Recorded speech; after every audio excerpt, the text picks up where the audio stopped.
how to work that? Not really.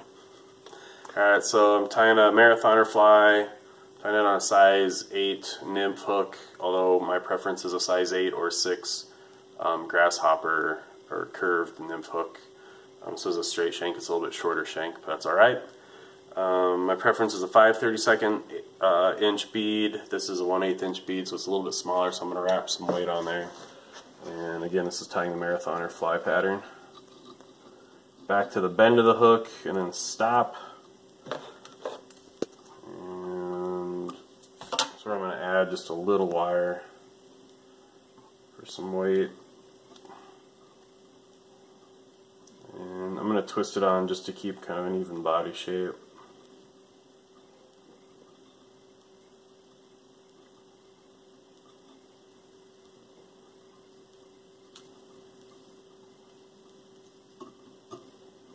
If a person had a high quality rotating vise, they would be able to do this a lot quicker and more evenly. Very funny, Zach. Alright, covering the lead, or the no lead with thread, then just twist off your wire. Get back to where I want to tie my tail. I'm going to make an orange tail out of some marabou strands off of a feather in here, but my preference is orange or yellow rabbit. I like bright colors just because it seems like it does better for whatever reason, so just some marabou in there. It's actually kind of the base of a hackle feather from a craft store. That's exactly what it is. I used to tie I think that came off a Halloween costume. Oh, there you go. So tail about 1.5 times the hook shank length, which in this case is about the entire length of our fibers. So one loose wrap, and then gradually a little bit tighter. Wrap it back in a bunch to the bend and no farther. Trimming off part of that stem that got caught in there. Okay, so that's a decent tail. That'll wiggle a little bit. It's got a little bit of mass. It'll be noticeable. Trying to keep my body nice and even. Crystal flash. I'm going to put just a few strands in the tail. I'll just say, we'll just do 2 actually. You don't need much, you just need a little. And I usually do my crystal flash a little bit longer than my tail. For no other reason than my buddy Tyler used to tie that way when we were in high school. Bring the crystal flash over. Make sure everything's lined up. Trim the crystal flash, and boom, here's the tail. I'm going to rivet with wire. Oh, here we go. Copper wire, medium is my preference. This is brassy size, which is just kind of like extra small. I'm just going to wrap the end of the wire all the way up the body just to keep proportions relatively even. And tie it off a little bit, and then a body of pheasant tail. And with this, because the fibers aren't super long, I really like pheasant tail fibers from the base of the tail. Actually, this one's a little bit better. It might have been a chicken tail on that other stem. So I'm just looking for the longest fibers because I'm going to wrap it, pull off a good bunch of them. Must be about at least 10 to 15 fibers. I like to trim them off the base just so they're kind of even. Bunch them together, kind of use your crawdad claws, just like this, to kind of get them all evened up. Get those tips a little closer. And I'll tie the tips in. Again, kind of along the length of the shank, just to keep everything nice and even.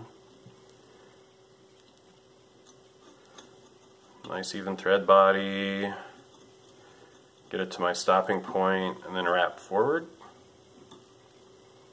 Using that index finger to keep everything from coming untangled or unwound. And then I'll go just a little bit farther than what the end of my body will be, just to have some overlap with the dubbing, which we'll tie in next. Let's see if we can zoom this in a little bit and keep focus. Yeah. Capture the main fibers, and then I like to run my thread through the individual fibers. It just helps anchor the material. And I'll come back, push the thread away, and just kind of trim as tight as I can to the thread, hopefully without cutting the thread. And then wind my ribbing. And I don't know, it's 4 to 5 wraps maybe. 3, 4, 5, and I'll come up one more time. 2, 3, a little tornado twist to break the wire. So we're free there. Alright, now to stop this bead from sliding back any farther, I like to, this is kind of a, I'm thinking of a stonefly nymph body on this, and stoneflies have gills underneath their arms, underneath the thorax. So in front of the abdomen I'm going to kind of use just gray rabbit dubbing, like hare's ear dubbing, with kind of somewhat of a loose twist with the fibers, and kind of pack it on there heavy to build bulk to make it look like the gills coming off of the stonefly nymph legs. Just like that, and I want it to be pretty shaggy. And then I'm going to whip finish it here, and the whip finish knot will be underneath the bead, so it'll be pretty well protected. I don't need to worry about cementing it. You can if you want, but you don't need to, so I'm not going to. Alright, then start your thread again behind the hook eye. Wrap back to your bead. I push it back just to make sure it's all the way back. And then again, to stop that bead, we're going to do a little bit of dubbing in front. We don't need much because the hole is smaller, and really we've kind of done our gill imitation as it is. So I'm not too worried about building up much bulk here. Alright, and then we're going to we'll wind some hackle, some nice rooster saddle. You can also use soft hackles like off of a grouse or a duck saddle if you want. Sometimes I go a little bit bigger than a size 8 hackle just for effect. So that's about twice the hook gap right in there, and I'm going to say that's probably pretty good. I like kind of a big webby fiber in there. So just catch that stem. I have a couple of fibers in there. I'm just going to yank them off. Oh, cut them off. Alright, so I like to wrap my hackle over dubbing, and I'm going to do an orange head on this, so I'm going to wrap over orange too, just to bring out some contrast. Any orange, I prefer a rabbit or a squirrel dubbing blend with some synthetic stuff in there for the flash. You really don't need much. This could even be a little bit too much, but whatever. It'll work. Alright, so say 2 to 3 turns of hackle. 1, 2, and that's about it. 2.5. Capture it a few times. Cut it close. And I'm using my finger to keep the fibers kind of isolated and my thread away from the fibers. The magic triangle, index, middle, and thumb. Pull those fibers back out of the way, and you can wrap back to push them back just a hair. And then we're going to build up, and when I say we, I mean myself and my other personalities.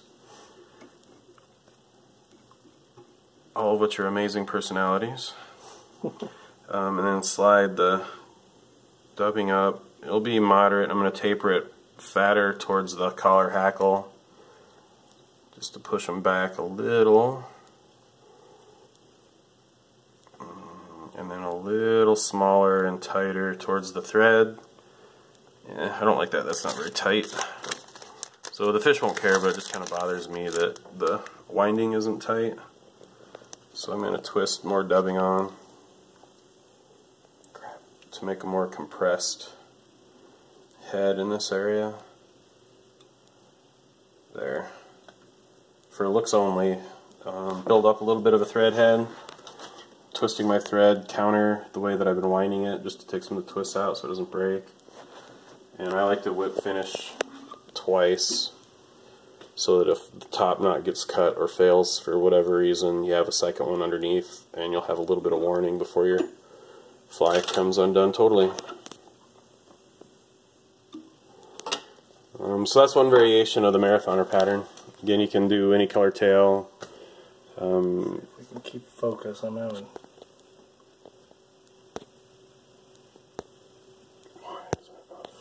Yeah, that's a good question. Just do one.